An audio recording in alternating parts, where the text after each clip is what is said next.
Back to লবণী kitchen. আজ আমি আমার কিচেনে নিয়ে এসেছি আরেকটি মজাদার রেসিপি।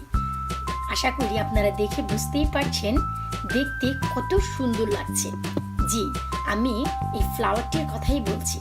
আজ আমি আপনাদের বানিয়ে দেখাবো ফ্লাওয়ার ডাম্পলিং অথবা চিকেন কদম। তো চলুন এই ফ্লাওয়ার ডাম্পলিংটি কেমন করে বানাতে হয় ঘরে আমরা সেটি ঝটপট দেখে নিই।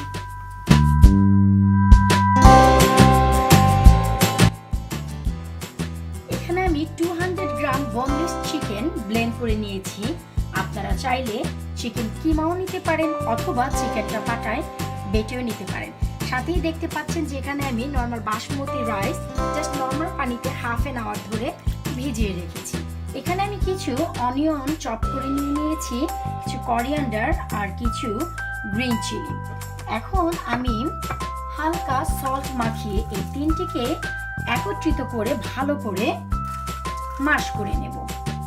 সল্টটি আপনারা আপনাদের পছন্দ মতো অ্যাড করে নেবেন। অ্যাড করে দেব কিমা। তার সাথে আমি অ্যাড করব 1 tablespoon paprika powder, half teaspoon cinnamon powder, সাথে আমি অ্যাড করব 1 tablespoon onion powder. Fresh onion ও অনিয়ন পাউডার এই দুটার কম্বিনেশন গ্রেট, তো এই জন্য আমি দুটো একসাথেই ব্যবহার করছি। এই সবগুলোকে এখন আমি ভালো করে মিক্স করে নেব।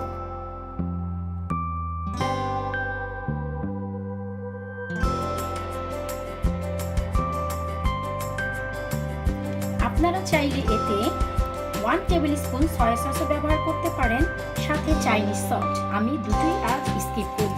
সয়া সসটা আমার নিজের খুব একটা বেশি ভালো লাগে না, আর চাইনিজ সল্ট হেলথের জন্য আমি এটা স্কিপ করি। এবং সাথে 1 টিস্পুন সুগারও ব্যবহার করতে পারি। চিকেনগুলো সম্পূর্ণ মাখানো হয়ে গেছে। স্পাইসের সাথে কুকিং অয়েল নিয়ে নিব। অয়েল দিয়ে আমার হাতে ভালো করে একটু অয়েল মাখিয়ে নিব। মাখিয়ে নিয়ে আমি এখান থেকে কিছু চিকেন সাইজ মতো নিয়ে নেব। নিয়ে আমি এটাকে একটি বল তৈরি করে নেব, ঠিক এমন করে। তেলটা মাখানোর কারণে আপনার হাতে কোনো রকম চিকেনের অবশিষ্ট লেগে থাকবে না। যখন বলটি বানানো হয়ে যাবে ঠিক তখন আমরা আমাদের যে রাইস নিয়েছিলাম এ থেকে আমি সম্পূর্ণ পানিটা ফেলে দিয়েছি। এখন রাইসের ভিতর আমি এই চিকেন বলটি কোট করে নিব, ঠিক এমন করে। কোট করে আমি অন্য একটি পাত্রে তুলে রাখবো। তো এমন করে আমি প্রত্যেকটি চিকেন বল বানিয়ে নেব। আমি আপনাদের সুবিধার জন্য আরেকটিও দেখিয়ে দিচ্ছি। চিকেন বলটি সম্পূর্ণ ডিপেন্ড করে আপনাদের উপর যে ফ্লাওয়ারটি বেশি বড় চান না ছোট চান, সেই উপর ডিপেন্ড করে আপনারা বলে সাইজ বানিয়ে নেবেন। ঠিক এমন করে যখন বলটি বানানো হয়ে যাবে আমরা সরাসরি চলে যাব রাইস কোটে। রাইস দিয়ে আমরা এখন বলটি কোট করে নিই। একটু প্রেস করে করে কোট করতে হবে যেন চিকেনের গায়ে রাইসটি ভালো করে বসে যায়।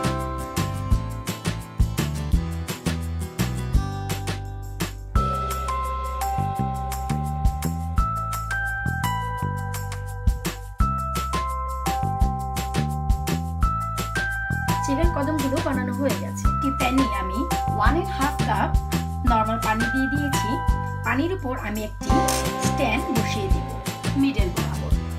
স্ট্যান্ডটির উপর এখন আমি একটি স্ট্যান্ড বসিয়ে দেব, ঠিক এমন করে। স্ট্যান্ডটি বসিয়ে আমি যে বানিয়ে রেখেছি ফ্লাওয়ারগুলো সেগুলো আমি একে একে এখানে দিয়ে দেব।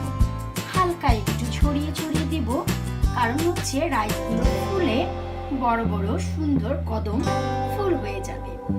এই জন্য আমরা হালকা একটু ছড়িয়ে বিছিয়ে দেব। এমন করে বসানো হয়ে গেলে আমরা একটি কভার দিয়ে ঢেকে রাখবো কম করে হলেও 15 মিনিটের জন্য। তৈরি হয়ে গেল খুবই সুস্বাদু ঘরে বসে ফ্লাওয়ার ডাম্পলিং অথবা চিকেন কদম। আশা করি আপনাদের সবার এই রেসিপিটি ভালো লেগেছে। আর যদি রেসিপিটি ভালো লাগে আপনারা অবশ্যই বাসায় ট্রাই করবেন। I hope you will love it.